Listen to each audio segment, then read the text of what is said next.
Welcome to Sleepy Crimes. I am Anna, your host.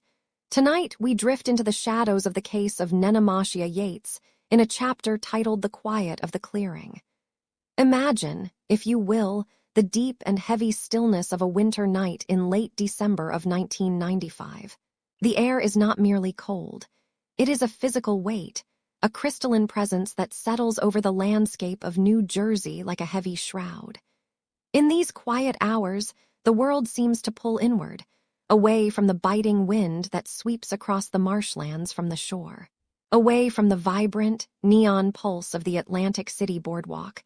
There are places where the darkness is absolute, and the silence is so profound it feels as though the earth itself has fallen into a deep, dreamless slumber. In this quiet corner of the world, the railway tracks stretch out like endless silver ribbons, cutting a long path through the dense, dormant brush. The steel is frozen and brittle to the touch, and the dark gravel between the wooden ties is dusted with a fine, powdery frost that sparkles under the distant, indifferent light of the winter moon. It is here, where the mechanical world of the trains meets the wild, untamed fringe of the woods, that our story finds its somber beginning. The rhythmic clicking of the rails has long since faded into the night, leaving behind only the low, mournful sigh of the wind as it filters through the skeletal branches of the ancient oak trees. There is a specific scent here, a mixture of cold iron, damp earth, and the faint, lingering salt of the nearby ocean. Just beyond the iron tracks lies a clearing, a small island of open ground surrounded by a wall of tangled vines and leafless trees. The grass here is long and yellowed by the frost, standing in stiff, frozen clusters that rattle softly whenever a breeze passes through the valley. It was in this very clearing, in the heart of that cold December in 1995, that the peace of the woods was shattered by a devastating discovery. A young girl, Nenomoshia Yates, was found resting in the brittle grass.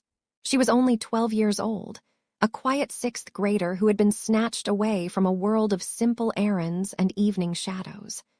The contrast between her youth and the desolation of this frozen place is a weight that settles deep, a reminder of the fragility of life. When she was found, the scene was one of haunting stillness. Nenomoshia had been sent out just hours earlier to a nearby store, a short walk to pick up sugar, flour, and paper plates for her family. But she never returned to the warmth of her home. Instead, she was left here, in the shadow of the railway, in a place that felt a lifetime away from the safety of her neighborhood. One of the most chilling details noted by those who first arrived was that her shoes were missing. Her small feet, exposed to the sub-zero temperatures of the December night, were a silent testament to the cruelty she had faced. There was no sign of a struggle in the clearing, no disturbed earth or broken branches, as if the woods themselves had been paralyzed by the sudden tragedy. The authorities arrived with a slow, somber rhythm, their flashing lights casting long, distorted shadows of red and blue against the white frost of the clearing. The officers moved with a deliberate care, their breath blooming in thick white clouds before them as they worked to preserve the integrity of the site. They moved through the grass with a heavy-hearted precision, aware that every frozen blade of grass might hold a vital clue. On Nenomoshia's clothing, they discovered something unusual, tiny, emerald-green fibers that did not belong to the clearing or the surrounding woods. These microscopic threads were the only visitors in this desolate place, a haunting signature left behind by an unknown shadow.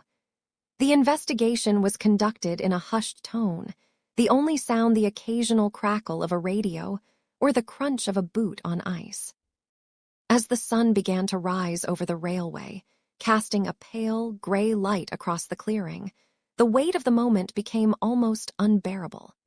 The investigation would continue for many years, but the memory of that morning in 1995 remains etched into the history of the land. The clearing is still there, tucked away near the tracks, but it is forever changed. It is no longer just a patch of earth. It is a monument to a life stolen and a mystery that continues to haunt the quiet corners of our minds. Tonight, as we sit in the safety of our own homes, we remember Nenomoshia and the silence of the clearing that keeps her story alive. Breathe deeply now, and let the cold fade as we transition into the deeper parts of the night. The air in Indianapolis during the first week of May in 2011 carried the damp, clinging scent of a late spring rain. Near the intersection of 34th and Orchard Avenue, the heavy silence of the railway tracks was eventually broken by the clinical sounds of a formal investigation. For several hours, the woman found in the brush had been a nameless figure, a mystery woven into the gray light of dawn. But as the morning progressed, the focus shifted from the cold, industrial landscape of the discovery site to the sterile, brightly lit halls of the county coroner's office. Here, the hum of the ventilation system and the soft scuff of specialized shoes on linoleum floors formed the backdrop for a grim task. The transformation of a Jane Doe into a person with a story is a slow, methodical process, one that requires a steady hand and a quiet heart. Through the careful examination of records and the intricate matching of fingerprints, the investigators finally found the answer they were seeking. The identity was confirmed. The young woman was 22-year-old Nenomoshia Yates. Saying her name aloud for the first time in that clinical setting felt like a heavy stone being dropped into a still pool of water. Nenomoshia. It is a name that carries its own rhythm, unique and melodic, much like the woman who bore it. To her friends and the people who loved her most, she was simply known as Nemo. She was not a stranger to this city. She was a vibrant thread in its fabric. When the official identification was logged into the system, the case ceased to be a mere collection of evidence and became a tragedy of a stolen future. At only 22 years of age, Nenomoshia was in the very heart of her youth, a time when life should have been expanding with endless possibilities. Instead, her narrative had been violently interrupted. The detectives looking over her file saw more than just a victim of a brutal assault. They saw a daughter, a sister, and most poignantly, a mother whose presence was the sun around which her small world orbited. The news of the identification moved from the station to the home of Antoinette Yates, Nenomoshia's mother, with the speed of a breaking storm. Antoinette had already been living in the suffocating grip of worry, that low-level, gnawing panic that sets in when a loved one fails to return a call or walk through the door at the expected hour. When the confirmation finally came, it was a jagged line through the family's reality. Antoinette would later recall her daughter with a mixture of profound pride and bone-deep sorrow. She described Nenomoshia as a go-getter, a woman who possessed a rare, tireless energy. She wasn't one to sit idly by while life happened around her. She was active, engaged, and determined to build a foundation for her family. This spirit made her absence feel even more impossible. The house, once filled with the sounds of her movement and the brightness of her personality, was suddenly draped in a heavy, unnatural quiet. Perhaps the most heartbreaking aspect of Nenomoshia's life was her role as a mother to two very young children.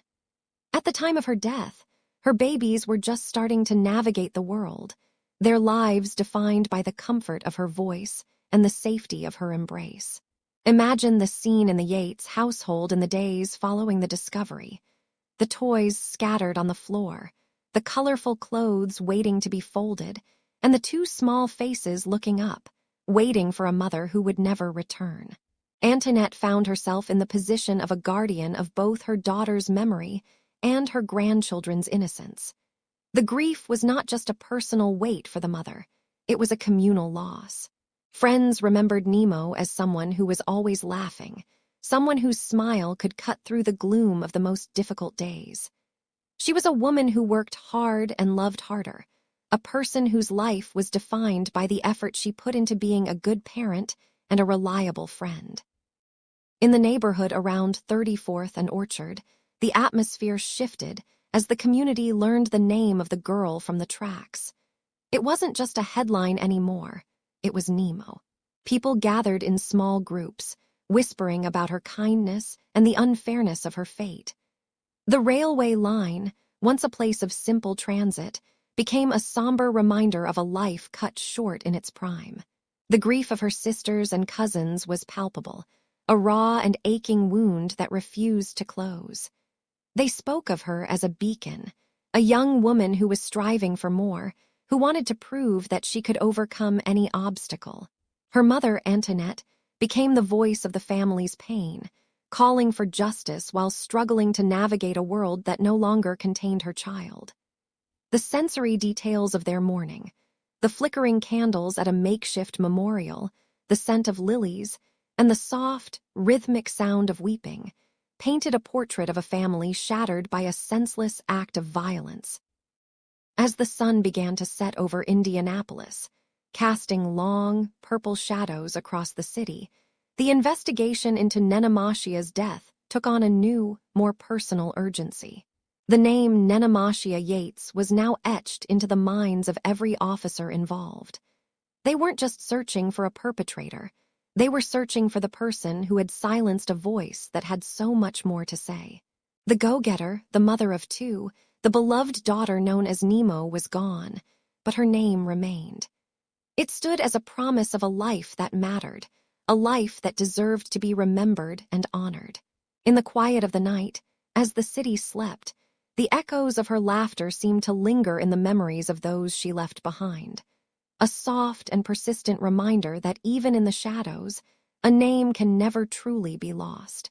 We will continue to follow the threads of her life and the dark path that led to that railway clearing as the search for answers intensifies. The discovery of the body in the 2000 block of North Illinois Street sent a ripple of cold through the heart of the city, one that had nothing to do with the biting December wind. As the yellow tape was stretched across the alleyway, the investigation began in earnest, though the trail felt frozen from the very first hour. Detectives moved through the slushy streets of Indianapolis, their breath misting in the air as they began the grueling process of canvassing the neighborhood. It was a rhythmic, repetitive task, the heavy thud of knuckles against wooden door frames and the click of pens against clipboards. They were looking for a witness, a shadow, or even just a fleeting memory of someone who didn't belong. But as the sun dipped lower, the neighborhood seemed to pull its collar up against the intrusion, offering nothing but the low hum of distant traffic and the hollow sound of wind whistling through the gaps in the brickwork. The focus of those first few days was a meticulous reconstruction of Nenomoshia's final known steps. Investigators tried to trace the timeline of a 22-year-old woman whose life had been suddenly and violently truncated. In 1999, the digital footprint we leave behind today simply did not exist. There were no cell phone pings to map her route, no high-definition doorbell cameras capturing every passerby, and no social media check-ins to anchor her to a specific moment in time. Instead, the police relied on the fragile and often unreliable nature of human memory. They spoke to shopkeepers and residents, asking if they had seen the young woman with the bright spirit in the hours leading up to that grim discovery in the dumpster. Each interview was a search for a thread, but the tapestry of her final evening remained frustratingly blank. It was as if she had stepped into a pocket of silence that the city refused to break. The physical scene itself offered a haunting lack of clarity. When forensics experts processed the area around the North Illinois Street dumpster, they were met with the harsh reality of an urban winter. The dampness of the air and the freezing temperatures had a way of scrubbing away the subtle clues that investigators craved. On the cold, corrugated metal of the bin, there were no clear fingerprints to be found, only the smudges of everyday life and the grit of the city's exhaust. There was no sign of a struggle in the immediate vicinity, no discarded weapon, and no obvious trail of blood to indicate where the crime had actually occurred. This absence of evidence was, in itself, a chilling piece of information. It suggested a predator who was either incredibly lucky or disturbingly efficient, someone who knew how to utilize the shadows of the Indianapolis night to hide their movements and their identity. As the canvassing expanded into the surrounding blocks, a sense of heavy apathy began to settle over the team. In this part of the city, where the buildings stood tall and weathered, people were often weary of the police. Doors would open only a crack, eyes peering out with a mixture of fear and resignation. Many residents claimed to have heard nothing over the sound of their own heaters or the televisions that droned on through the night. A few mentioned the usual sounds of the alleyway, the clatter of trash being moved or the distant shout of a stranger, but nothing that stood out as the sound of a life being taken. The silence of the neighborhood was a wall, thick and impenetrable. Each "no" and each "I didn't see anything" added another layer of frost to a case that was already shivering in the dark. The detectives were walking a beat that felt increasingly like a circle, returning to the same empty conclusions. The reconstruction efforts eventually stalled at a small corner store several blocks away, where a clerk thought they might have seen someone matching Nenomoshia's description, but they couldn't be sure of the time. The window of opportunity was narrowing. Without a confirmed point of contact or a witness to her abduction, the investigators were left to speculate on the dark geometry of the crime. Did she know her killer? Was she taken from the street by force, or lured into a vehicle with a false sense of security? The questions far outnumbered the answers. Every lead that looked promising would eventually wither under scrutiny, turning into a dead end that left the detectives back at the beginning, staring at the grainy photographs of a woman whose justice seemed to be drifting further away with every passing hour. The weight of the cold trail began to press down on the precinct, a reminder of the cases that slip through the cracks of a busy city. By the end of that first week in December 1999, the initial surge of energy in the investigation had slowed to a crawl. The neighborhood had returned to its usual rhythms, the yellow tape had been cleared away, and the alleyway on North Illinois Street was just another dark passage in a city full of them. The lack of immediate physical leads meant that the case would soon be moved from the active files to the stacks of the unsolved. For the family of Nenomoshia Yates, the silence from the police was a different kind of violence, a secondary trauma born of uncertainty. They were left to wonder how a vibrant 22-year-old could simply vanish into the heart of Indianapolis and reappear as a nameless tragedy in a dumpster. As the snow began to fall again, covering the streets in a fresh, white shroud, the trail for Nenomoshia didn't just go cold. It became invisible, buried under the weight of a winter that seemed like it would never end. By the middle of December in 1999, the initial energy surrounding the case of Nenomoshia Yates had settled into a heavy silence. In the first days after she vanished, Peoria's streets were alive with patrol cars and the calling of her name. But that momentum is hard to sustain when leads are thin and the winter air turns bitter. The investigation changed shape, moving from the pavement into the cramped offices of the precinct. Detectives sat beneath flickering fluorescent lights, staring at maps of the South Side, trying to find a logic in the geography of the river city they had missed. They looked for connections between the forgotten lots and the river access points. The urgency was replaced by a gnawing frustration. Peoria is a city of two faces, divided by the winding Illinois River. To the north, there was growth, but down in the South Side, in the area locals call the Bottoms, the landscape felt reclaimed by the grit of its history. In the late 90s, the massive caterpillar plants still cast metallic shadows over the neighborhoods, their factory whistles punctuating the day like a clock for a world out of time. The South Side was a place of sturdy brick and weathered wood, where houses stood close as if for warmth, and where the silence of a December evening was never truly quiet. It was filled with the low hum of traffic and distant clanking of rail cars, sounds that now felt like a shroud for something unseen. The cultural climate of the mid-90s had left the community with a lingering sense of vulnerability. In Peoria, news didn't come from a constant stream. It arrived as a folded newspaper or a flickering broadcast on a heavy television. The stories of other missing women, those who vanished years earlier, like Stephanie Gibson or Lori Gwynn, still haunted the peripheries of the public mind. There was a growing realization that the tragedy of Nenomoshia Yates might not be a singular moment of horror, but another stitch in a tapestry of loss woven throughout the decade. The mid-90s had taught the South Side that help often came late, and that some shadows were simply allowed to linger. As the investigation into Nenomoshia's murder stalled, the unease curdled into a specific fear. It changed how people walked to the store or how long they lingered on their porches after sunset. In the beauty shops on Western Avenue and the pews along South Adams Street, the conversation shifted. People compared notes, recalling men they didn't recognize or cars idling too long near playgrounds. They spoke of the River City not as a place of history, but as a maze of alleys and abandoned warehouses where a predator could move with ease. The realization was setting in.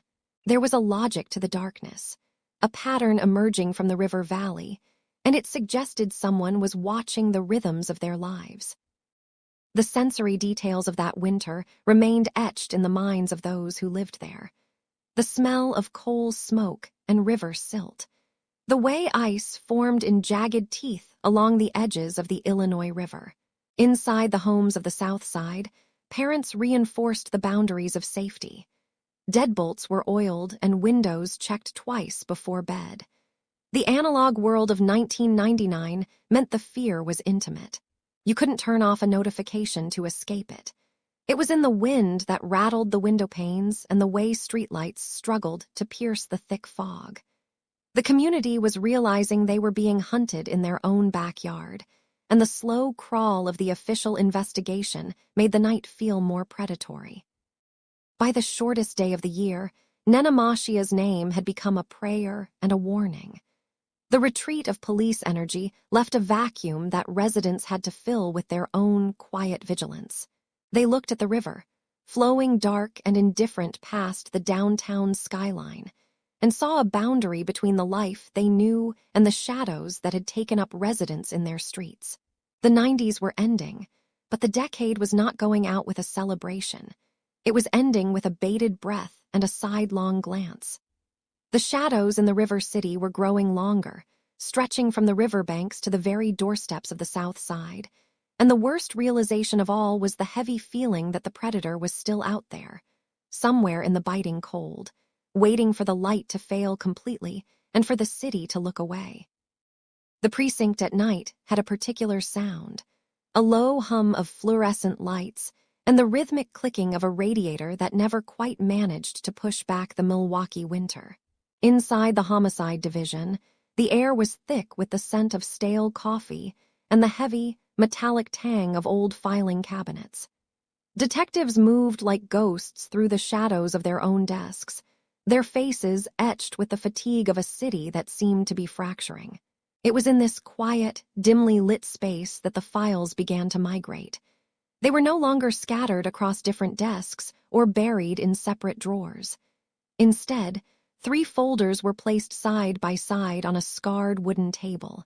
They represented 3 lives, 3 families, and 3 tragedies that were beginning to bleed into a single, terrifying narrative. The investigation was shifting. It was no longer a series of unfortunate, isolated incidents occurring in the forgotten corners of the North Side. It was becoming a hunt for a shadow that walked among them. The first file pulled from the stack was that of Sandra Williams. To look at her photographs was to travel back to the sweltering heat of July in 1997. The city had been baking then, the air heavy and humid, a stark contrast to the frozen December streets outside. Sandra was 32 years old, a woman whose life had ended in the cramped, stifling darkness of a garage. When she was found, the heat of the summer had already begun to claim the evidence of her final moments. At the time, her death was a tragedy that the headlines treated with a brief, flickering interest before moving on. There were whispers about her lifestyle, the common and cruel dismissals often reserved for women on the margins. But as the detectives traced the details of her case again, they looked past the labels. They saw the method. They saw the way she had been discarded, hidden away as if she were a secret the city wanted to keep. The signature was there, written in the silence of that July garage, waiting for someone to connect the dots. Beside Sandra's file lay the record for Bernice Fender. The transition from July to November of 1997 had seen the leaves turn brittle and the wind grow sharp, but the predator remained active. Bernice was 29 years old when her journey ended in an abandoned building, a hollowed-out shell of a home that mirrored the emptiness left by her absence. The similarities between her death and Sandra's were becoming impossible to ignore. It wasn't just the geography, though both had been found within a tight radius on the north side. It was the physical reality of the crimes. Both women had been strangled. Both had been left in places where they were intended to be found only after the killer was long gone. The investigators began to notice a pattern in the choice of locations. The vacant, the forgotten, the places where the city's pulse had slowed to a crawl. Bernice was the second pillar in a structure of violence that was slowly revealing its true shape. Then came the final folder, the one that felt the heaviest in the cold December air. Nenomoshia Yates, only 25 years old.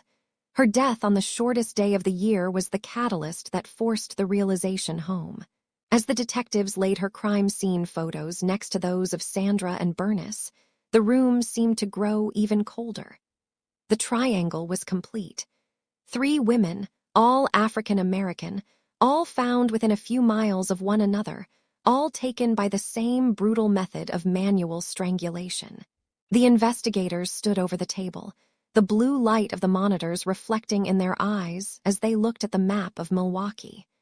They placed 3 red pins into the corkboard. Each pin was a puncture in the map, but together they formed a line. This was no longer about random acts of violence fueled by the desperation of the streets.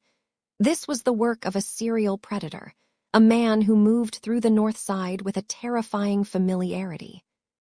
The realization brought with it a heavy, suffocating weight. To admit that a serial killer was operating in the 1997 winter was to admit that the city was under siege. The detectives began to re-examine every detail of the North Side's geography. They looked at the alleyways between North 27th Street and North King Drive. They mapped out the abandoned houses that stood like tombstones in the snow. They realized that the killer wasn't just choosing victims. He was choosing an environment that allowed him to vanish.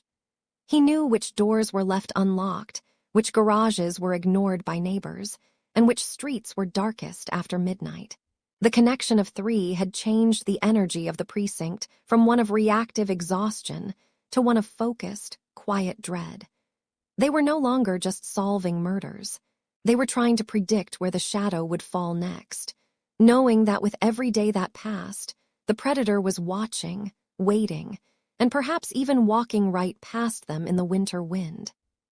The detectives worked late into the early hours of the morning, their eyes burning as they cross-referenced police reports from years prior, wondering if the pattern went back even further than this single, bloody year. They whispered names like Sheila Ferrier and Florence McCormick, women who had vanished in 1995, feeling the chilling possibility that the monster had been hiding in plain sight for much longer than they dared to imagine. Every scrap of paper, every witness statement, and every grainy photograph was scrutinized for a common thread. A specific knot, a type of clothing, or a witness who saw a man who didn't belong. The North Side was no longer just a collection of neighborhoods. It was a hunting ground, and the 3 women whose files sat on that table were the only ones who could tell the story of the man they were looking for. The hunt was on, but as the snow began to fall again outside the precinct windows, the investigators knew they were fighting against a clock that had been ticking since the first warm nights of July. The detectives worked late into the early hours of the morning, their eyes burning as they cross-referenced police reports from years prior, wondering if the answer had been buried under a mountain of paperwork all along. The dim glow of the desk lamps cast long, skeletal shadows across the room, illuminating coffee rings on manila folders and the grainy texture of black and white crime scene photographs. In the silence of the station, the only sound was the rhythmic ticking of a wall clock and the dry rustle of pages being turned. They were looking for a ghost, a silhouette that had haunted the streets of the district during the humid summer and crisp autumn of 1971. Their focus narrowed on a single, recurring detail that had surfaced in the margins of witness statements, a vehicle that seemed to appear and disappear like a phantom in the night. It was a blue car, described by some as a small Volkswagen, that had been spotted idling near the places where innocence was last seen alive. This was the car that would eventually become a centerpiece of the investigation into the disappearance of 12-year-old Nenomoshia Yates. Imagine the scene on October 1st, 1971. The air in northeast Washington was cooling as evening settled over the neighborhood.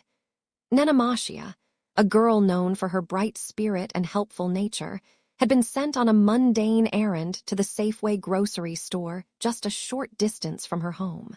It was a task she had performed many times before, a simple walk down familiar streets where neighbors sat on their porches, and the amber glow of streetlights began to flicker to life.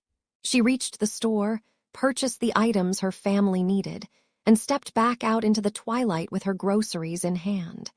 But something was different that night.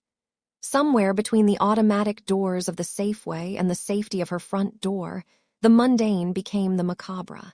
Her discarded groceries would later be found scattered on the pavement, a chilling testament to a struggle that no one heard.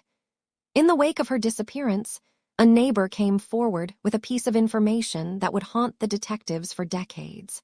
They had seen a young girl, matching Nenomoshia's description, getting into a blue car.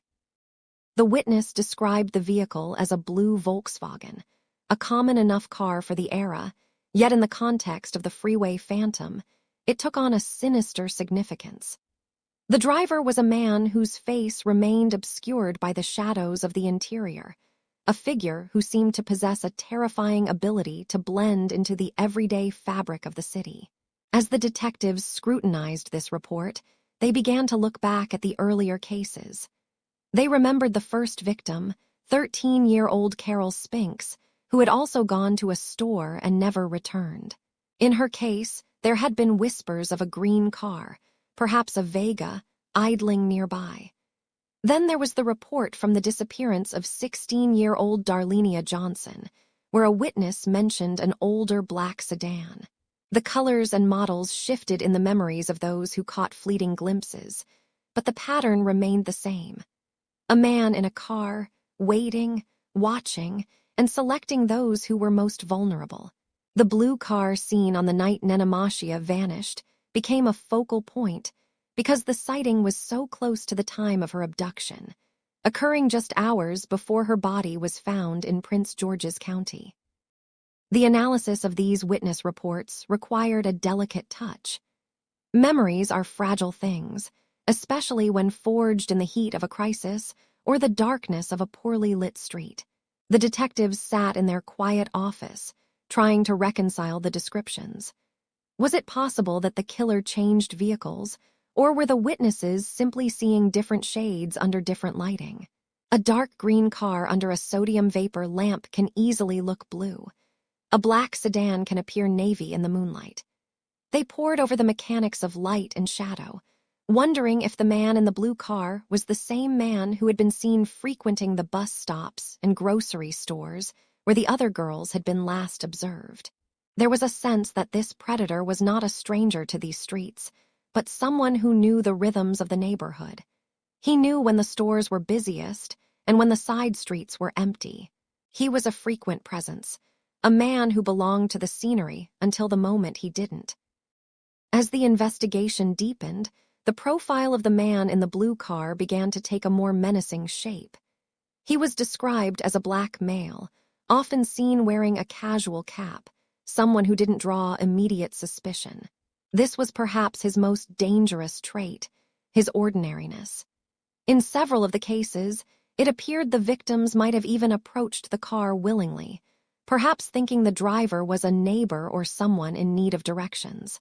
The detectives considered the phone calls received by the families of the victims, specifically the heartbreaking call made by 10-year-old Brenda Crockett.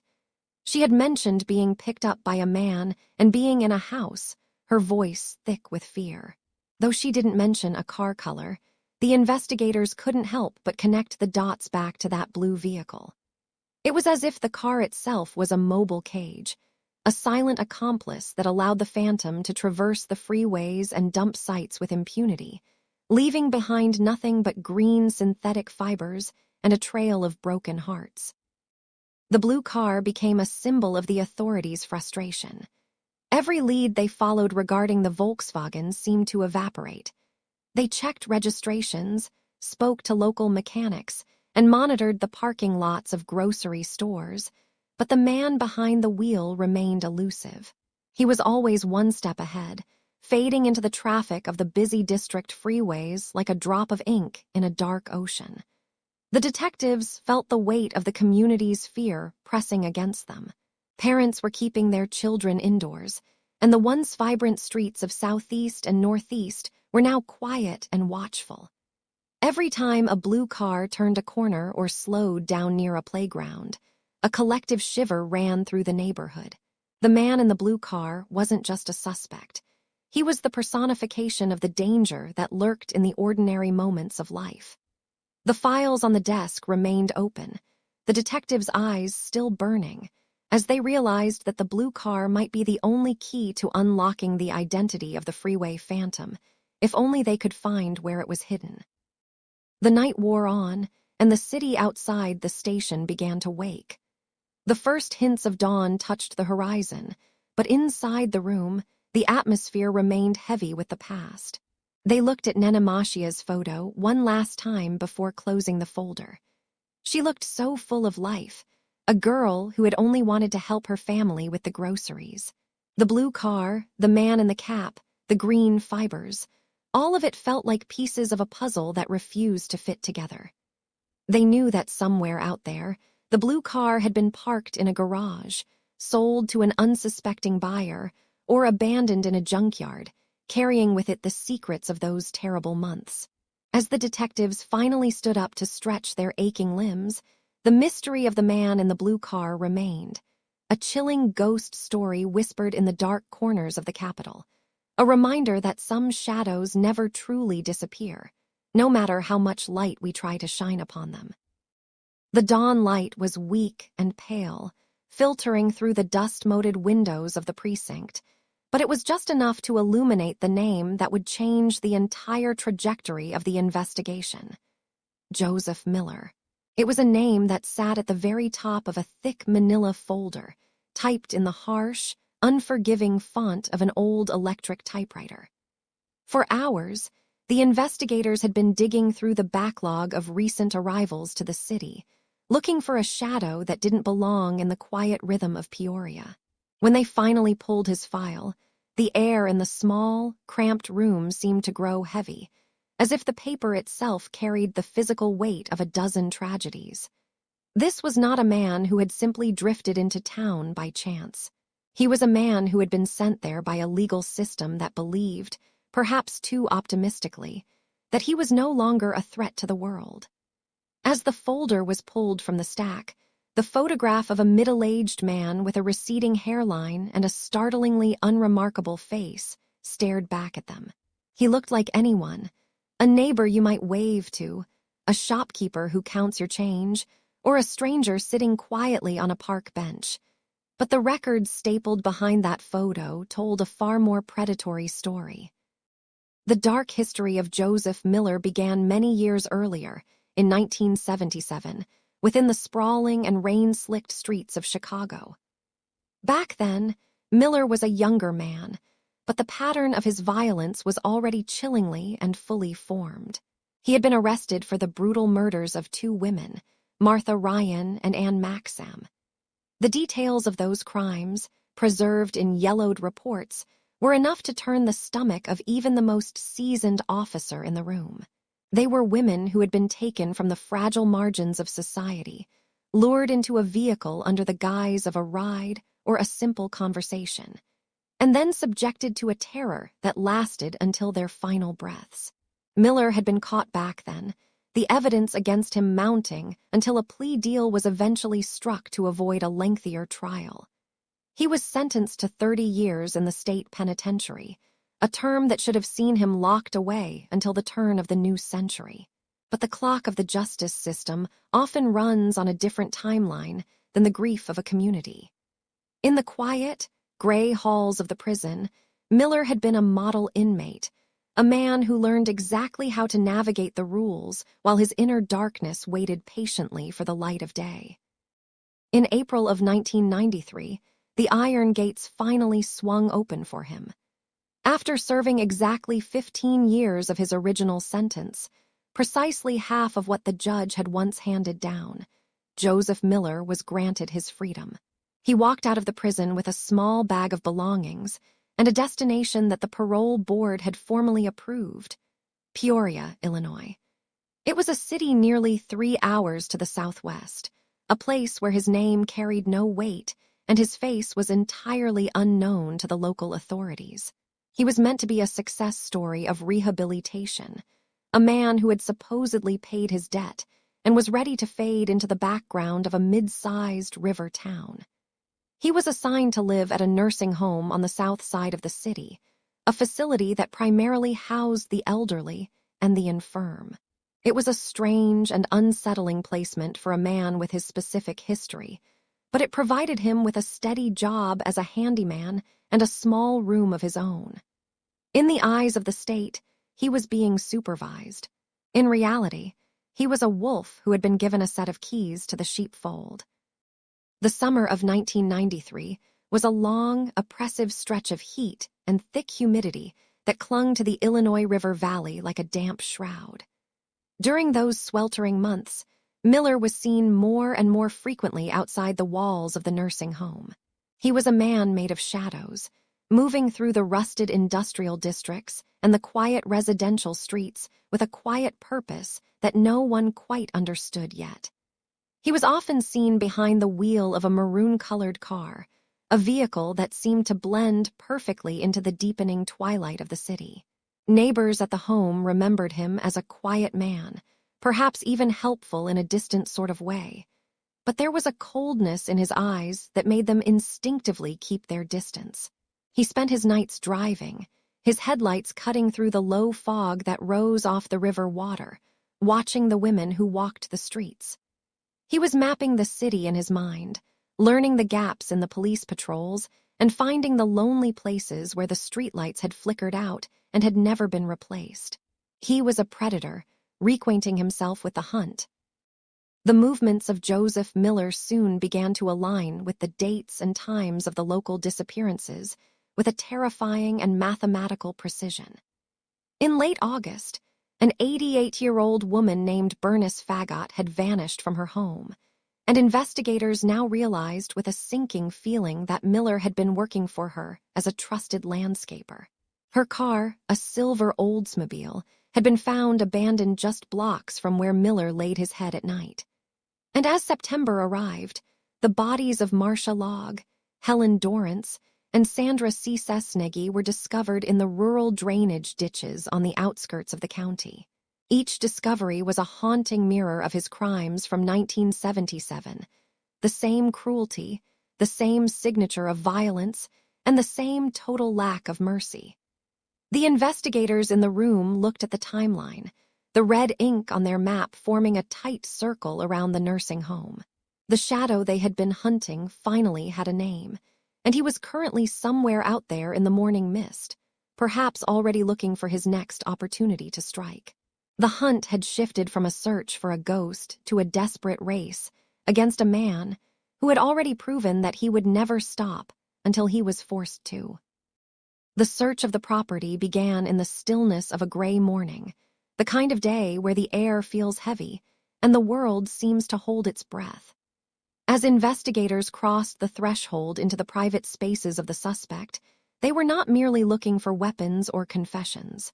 They were looking for the microscopic echoes of a life taken too soon. The environment was clinical and quiet, a stark contrast to the violence they were unraveling. Every surface, every corner of the residence was treated with a reverence for the truth.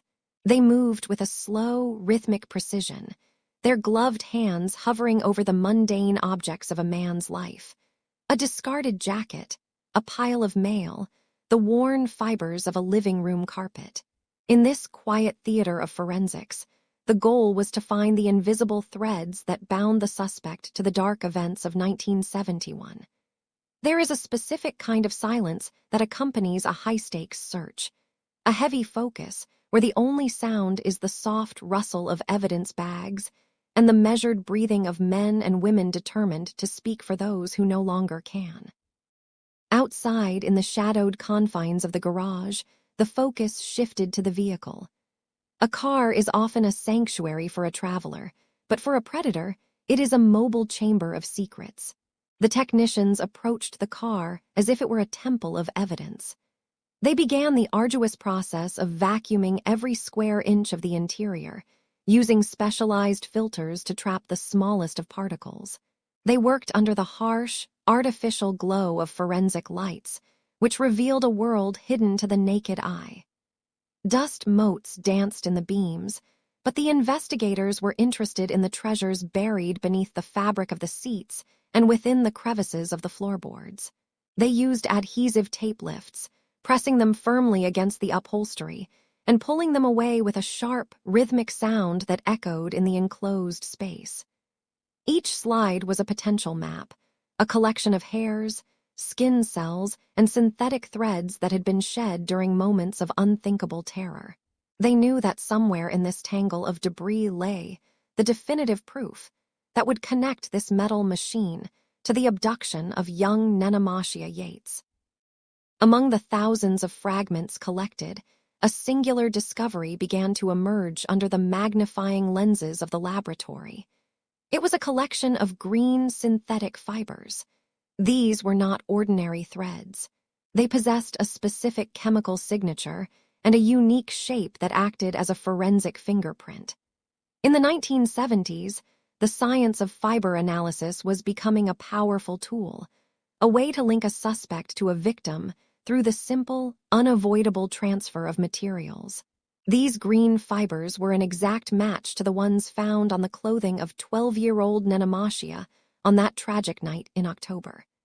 As the technicians compared the samples side by side, the coincidence dissolved into a terrifying certainty.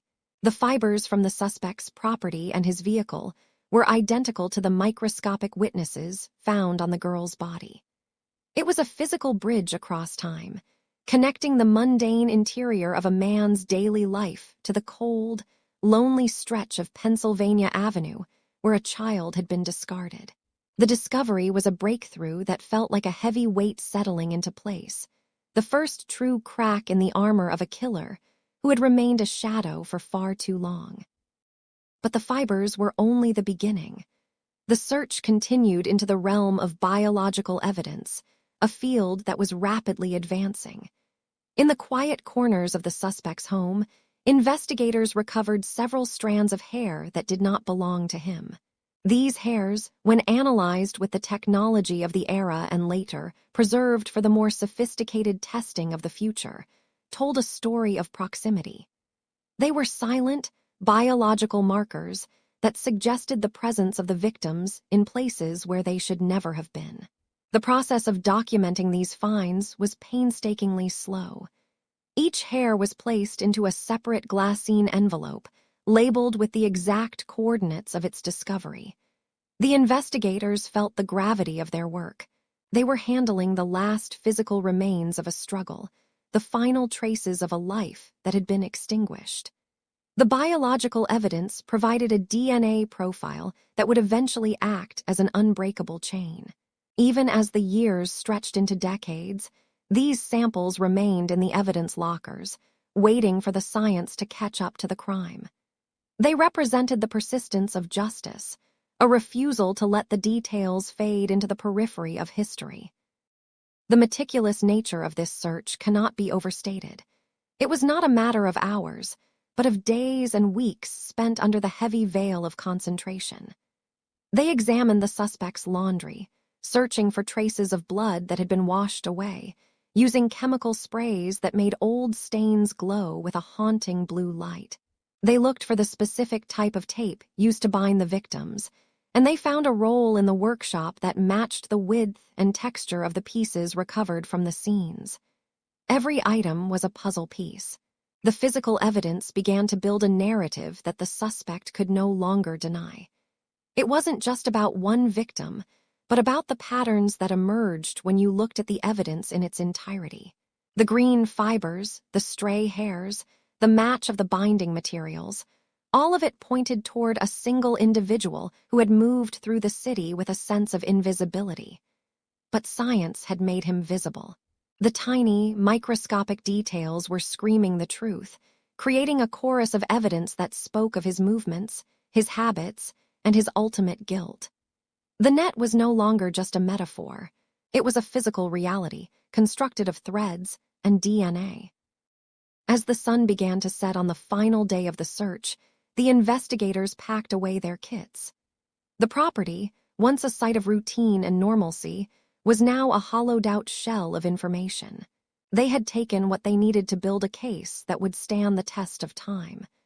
The connection to Nenomoshia Yates was now more than a theory. It was a documented fact of forensic science. The meticulous care taken in those rooms, and within that vehicle, ensured that the 12-year-old girl would finally have her day in the light of the truth. The physical evidence had survived the passage of time, enduring through the changing seasons and the evolving techniques of the laboratory. It remained as a testament to the fact that no matter how hard a person tries to erase their tracks, they always leave something behind. The shadows were receding now, replaced by the cold, hard clarity of the evidence logs.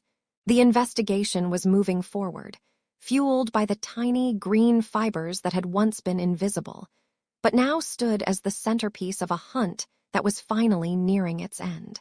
The story of the evidence was the story of the truth, and that truth was finally coming home. As the sun began to set on the final day of the search, the investigators packed away their kits. The property, once a site of routine and normalcy, was left behind in the deepening shadows of the evening. But the silence of the woods was soon replaced by the rhythmic hum of a different kind of darkness. We move now from the damp earth of the crime scene to the sterile, airless confines of an interrogation room in 1974. The walls are a pale, sickly yellow, stained by years of tobacco smoke and the desperate energy of 1,000 questions. In the center of this room sits a wooden table, its surface scarred with the carvings of those who sat here before. Across from the detectives sits Gregory Miller. He is a man who seems almost too ordinary for the weight of the accusations hanging over him, yet there is something in the way he avoids the direct glare of the fluorescent lights that hints at a heavy, hidden history. The air is thick with the smell of stale coffee, and the low, persistent drone of a ventilation fan that seems to be counting the seconds as they slip away.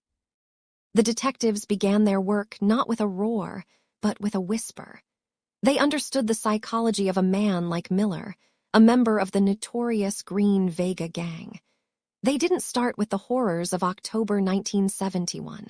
Instead, they spoke of his life, his friends, and the mechanical details of the cars they drove. They were patient, leaning back in their chairs, creating a vacuum of silence that Miller felt compelled to fill. It is a classic tactic, the illusion of a conversation between equals.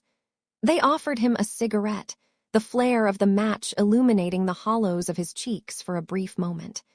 They spoke about the green Chevrolet Vega, a car that had become a ghost on the streets of Washington.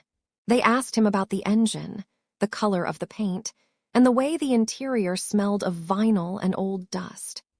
Every detail was a thread, and as Miller began to describe the vehicle, the detectives gently began to tighten the weave, leading him closer to the night that Nenomoshia Yates disappeared. Miller's voice was low, a raspy monotone that barely rose above the hum of the room. He began to recount the nights spent cruising the streets, the city lights blurring past the windows of the green Chevy.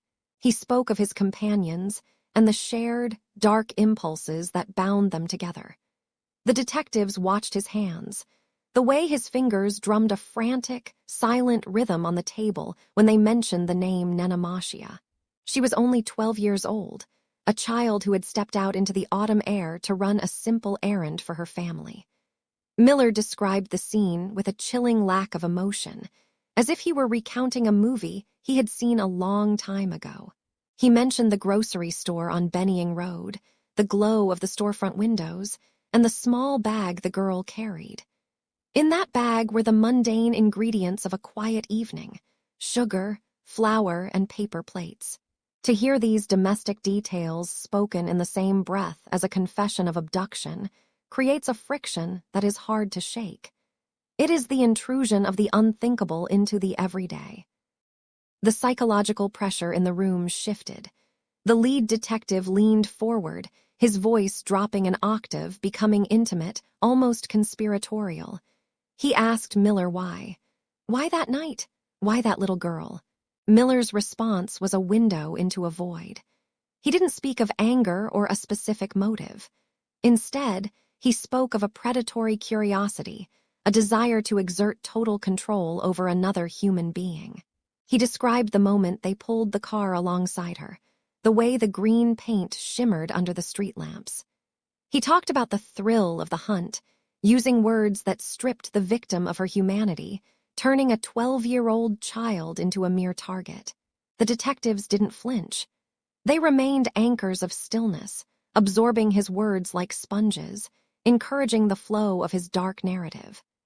Miller began to detail the route they took, the winding roads that led away from the safety of the neighborhood and toward the desolate stretches of the freeway where the shadows were deep and the city sounds faded into nothingness. There is a specific kind of horror in the mechanics of a confession. Miller spoke of the green fibers from the car's interior, the very same fibers that investigators would later find on Nenomoshia's clothing. He described the struggle with a detached precision that made the detectives' skin crawl. He mentioned how they felt as they drove, the sense of invincibility that comes with a shared, terrible secret. One of the most chilling statements Miller made was regarding the lack of remorse. He told the investigators that at the time, it felt like something they were meant to do, a dark purpose that they didn't question. The interrogation stretched into the early hours of the morning, the yellow walls of the room seeming to close in as the weight of the truth settled over them all. The detectives used his own ego against him, suggesting that only a man of his stature and influence in the gang could have orchestrated such a clean disappearance. It was a gamble, a play on his pride, and it worked. Miller wanted the credit. He wanted them to know how efficient they had been. As the confession wound down, a heavy exhaustion fell over the room. Miller had laid out a map of a nightmare, tracing the path from the grocery store to the final, quiet resting place near the interstate.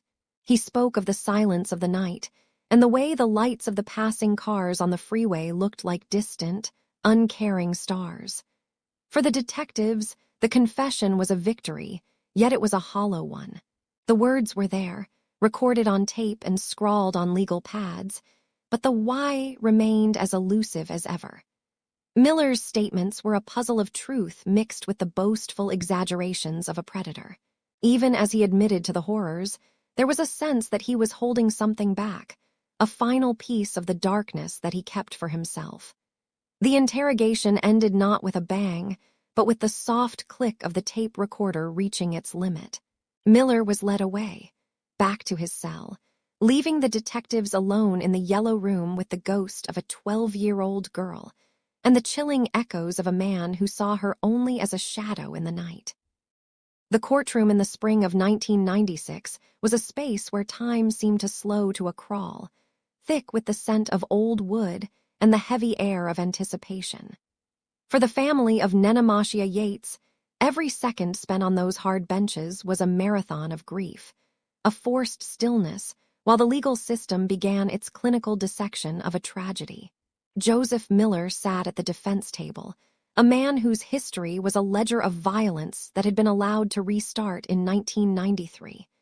Now, the state of Illinois was prepared to close that book. The proceedings were a final confrontation between the quiet innocence of a 15-year-old girl and a calculated brutality. The prosecution began by painting a picture of the evidence, a mosaic of small, damning details gathered from Miller's apartment.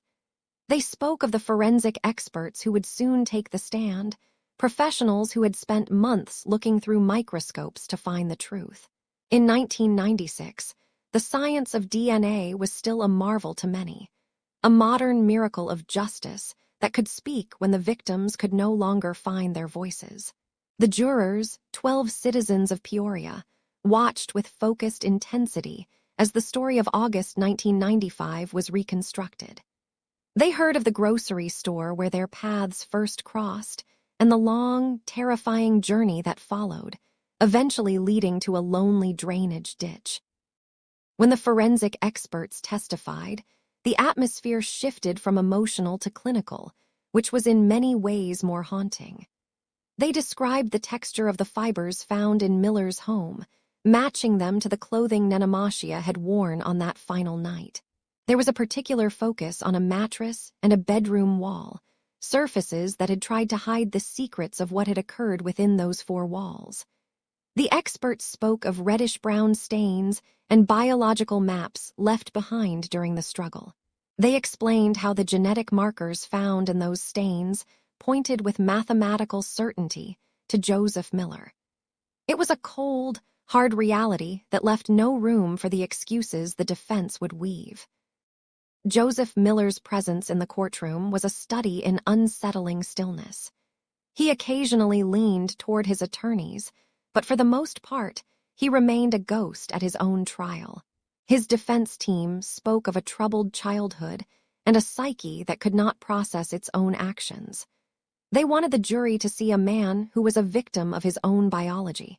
But as the prosecution brought forth witnesses who spoke of his calculated movements and his history of similar crimes dating back to the late 1970s, the image of a confused man faded.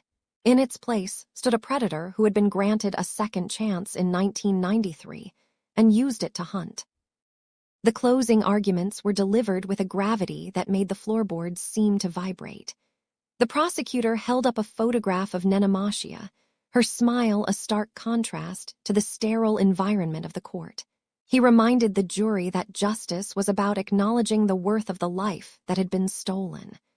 He spoke of the months Miller had been free before his final spree, a period that should have been a quiet transition, but instead became a countdown to a nightmare.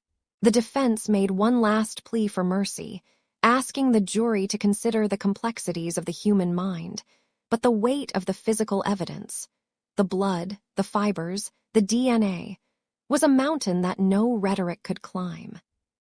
The jury retreated into a small room, and for hours the courthouse was a tomb of silence. Outside, the world of 1996 continued its frantic pace, but inside, the heartbeat of the case was held in the hands of 12 strangers. When they finally returned, the air felt electric, as if a storm were about to break. The clerk stood, her voice steady, and read the words everyone had been waiting for. Guilty. The word was repeated for every count, a rhythmic drumbeat of accountability that filled the room. Joseph Miller was found guilty of the murder of Nenomoshia Yates, and the jury found no mitigating factors to spare him. He was sentenced to death. As the judge dismissed the court, a sense of heavy exhaustion washed over the room. The legal battle was over, the forensic slides were packed away, and the records were filed into the archives of Peoria's history. Justice had been served in the spring of 1996, but it was a somber victory. The family walked out into the light, carrying the memory of a girl who should have had a lifetime of springs ahead of her. The story of Joseph Miller would remain a dark warning in the books of Illinois, a reminder of the fragility of safety. The courtroom fell dark, the echoes of the verdict fading into the shadows where they would rest for all time. The doors of the Peoria County Courthouse have finally swung shut, marking the end of a chapter that spanned more years than many care to count. For a long time, the air in this city was thick with the unanswered questions surrounding Nenomoshia Yates, a name that became a whisper of caution in the evening breeze. As the judge's final words settled into the record, a strange, translucent quiet descended upon the streets. It is the kind of silence that follows a long storm, a mixture of relief and the realization that while the legal battle has reached its conclusion, the space where a 12-year-old girl should be remains hollow. The fluorescent lights of the courtroom have been dimmed, the lawyers have packed their cases, and the evidence has been returned to its archival boxes. For the people of Peoria, the story of Nenomoshia is not something that can simply be filed away. It is woven into the very concrete of the sidewalk she walked, and the rustling leaves of the trees that watched over her final journey. To walk through Peoria today is to walk through a map of memories. There are certain corners, certain stretches of pavement near the convenience stores on the north side, where the atmosphere feels permanently altered. We think of that October night, a night that should have been nothing more than a routine errand for a young girl with a bright future. The streetlights in this neighborhood cast a pale, amber glow, much like they did years ago, illuminating the path she took. When the wind picks up and rattles the chain-link fences, it is easy to imagine the echoes of a life that was interrupted far too soon. The community has seen many seasons pass since then, the white blankets of Illinois winters and the vibrant, humid blooms of spring, but the geographic heart of this case remains fixed. Neighbors still look out from their porches as the sun begins to set, a habit of vigilance born from a collective trauma that taught a city how precious its children truly are. Nenomoshia. It is a beautiful, rhythmic name that carries a weight of its own. In the years following the tragedy, this name moved from the frantic headlines of the morning paper into the quiet, steady pulse of the history of Peoria. It became a catalyst for change, a rallying cry for those who demanded better protection for the vulnerable. We remember the vigils, where hundreds of flickering candles pierced the darkness, their small flames representing a refusal to let the light of Nenomoshia be extinguished. Those gatherings were not just about grief. They were about a community coming together to say that every child matters and that no one is truly gone as long as their name is spoken with love. The legacy of Nenomoshia Yates is found in the local safety programs, in the eyes of parents who hold their children's hands a little tighter, and in the quiet resolve of a city that refused to look away from its own shadows. While the trial of Christopher Williams provided a form of legal closure, the true echoes of peace are found in the smaller, more private moments. Justice is a cold, formal thing, measured in sentences, statutes, and transcripts. Peace, however, is a warm, living thing. It is found in the way the family of Nenomoshia chooses to honor her, focusing not on the horror of her loss, but on the beauty of her 12 years of life. They remember her laughter, a sound that friends say could fill a room and lift the heaviest of spirits. They remember her dreams, the way she spoke about what she would become, and the simple, everyday joys that defined her childhood. To remember Nenomoshia is to remember a girl who loved her friends, who was a pillar of her family, and who possessed a spirit that even the darkest circumstances could not truly dim. By centering her humanity, we ensure that the narrative belongs to her, not to the shadows. The impact of this case ripples outward, touching even those who never knew Nenomoshia personally. In the quiet halls of the schools in Peoria and the pews of its churches, there is an understanding that the resolution of this case is a victory for the soul of the community. It serves as a reminder that the wheels of justice, though they may grind slowly, do eventually move toward the light. The echoes of peace are the quiet conversations between neighbors, the shared sense of security that has been painstakingly rebuilt, and the knowledge that the truth has finally been laid bare. There is a profound dignity in the way a city survives a tragedy like this. It does not forget, but it learns to carry the memory with a sense of purpose. The story of Nenomoshia Yates has become a part of the identity of Peoria, a somber but sacred thread that connects the past to the present and serves as a guiding star for the future. As we draw the curtain on this investigation, we are left with the image of a city at rest. The long-term impact on the Peoria community is not one of fear, but of an enduring, protective love. The legacy of Nenomoshia Yates is a legacy of resilience, a testament to the fact that even in the face of unimaginable loss, a community can find its way back to the light. We honor her tonight by holding onto the peace that has been so hard-won.